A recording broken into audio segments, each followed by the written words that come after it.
ఆరోగ్యశ్రీ ఎన్టీఆర్ వైద్య సేవ మీద కాస్త అనుమానాలు ఉన్నమాట వాస్తవమే.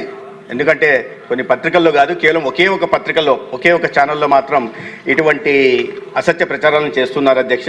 వాస్తవం ఏంటంటే అధ్యక్ష, ప్రైవేట్ ఆసుపత్రులకు, నెట్వర్క్ హాస్పిటల్కి సంబంధించి గత ప్రభుత్వం నుంచి 2222 కోట్లు బకాయిల రూపంలో ఈ ప్రభుత్వానికి వచ్చింది అధ్యక్ష. మొత్తం గత సంవత్సరం 4290 కోట్లు ఉంటే కూటమి ప్రభుత్వం 3732 కోట్లు బకాయిలు నెట్వర్క్ హాస్పిటల్కి చెల్లించింది అధ్యక్ష. ఇప్పటిదాకా 557 కోట్లు బకాయిలు మాత్రమే ఉన్నాయి. అయితే ఇప్పటికే ప్రీ ఆథరైజేషన్ ఇవి స్క్రూటినీలో ఉన్నవి ఇంకా 2168 కోట్లు ఉన్నాయి అధ్యక్ష.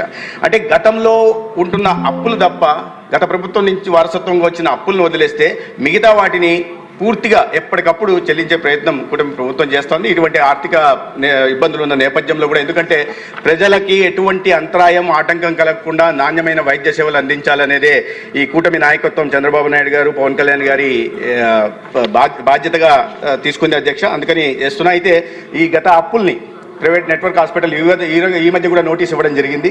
ఎందుకంటే గతంలో ప్రభుత్వం చేసిపోయిన అప్పుల్ని ఇంకా చెల్లించలేదు, బకాయిలు చెల్లించలేదు అని, వాటి కూడా చెల్లించే దిశగా కూడా ప్రయత్నం చేస్తున్నాం. అయితే మేము గత ప్రభుత్వం, ఈ ప్రభుత్వం కాకుండా గత ప్రభుత్వం చాలా బాధ్యతారాహిత్యంగా నెట్వర్క్ హాస్పిటల్కి 2222 కోట్లు బకాయిలు పెట్టింది. ఆరోగ్యం మీద వారికి ఎంత మాత్రం చిత్తశుద్ధి అనే విషయం ఉందనే విషయం ఇప్పుడు అర్థమవుతుంది.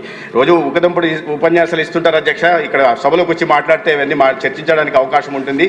కానీ దురదృష్టవశాత్తు అత్యంత బాధ్యతారాహిత్యమైన ప్రతిపక్షం ఈ రాష్ట్రంలో సభల్లోకి వచ్చి ప్రజలకు సంబంధించిన, ప్రజల ఆరోగ్యానికి సంబంధించిన విషయాల మీద చర్చించడానికి కూడా ముందుకు రాకుండా, 4 గోడల మధ్య వాటి గురించి మాట్లాడుతూ ఎటువంటి ప్రశ్నలు లేకుండా ఇవాళ ప్రజల్లో అసత్య ప్రచారాలు చేసి అపోహలు సృష్టించే ప్రయత్నం చేస్తున్నారు అధ్యక్ష. తద్వారా పేదలు ఆసుపత్రికి వెళ్లకుండా ఉండాలని, వారి ఆరోగ్యం మరింత క్షీణించాలని, వారి అనారోగ్యం బారిన పడి ఆరోగ్యం క్షీణించి మరణిస్తే దాని ద్వారా ఏదన్నా రాజకీయ లబ్ధి పొందాలని ఆలోచించే ఒక విపరీత మనస్తత్వం కలిగిన ప్రతిపక్షం రాష్ట్రంలో ఉంది అధ్యక్ష. కానీ అందుకనే వాస్తవాలు ముందు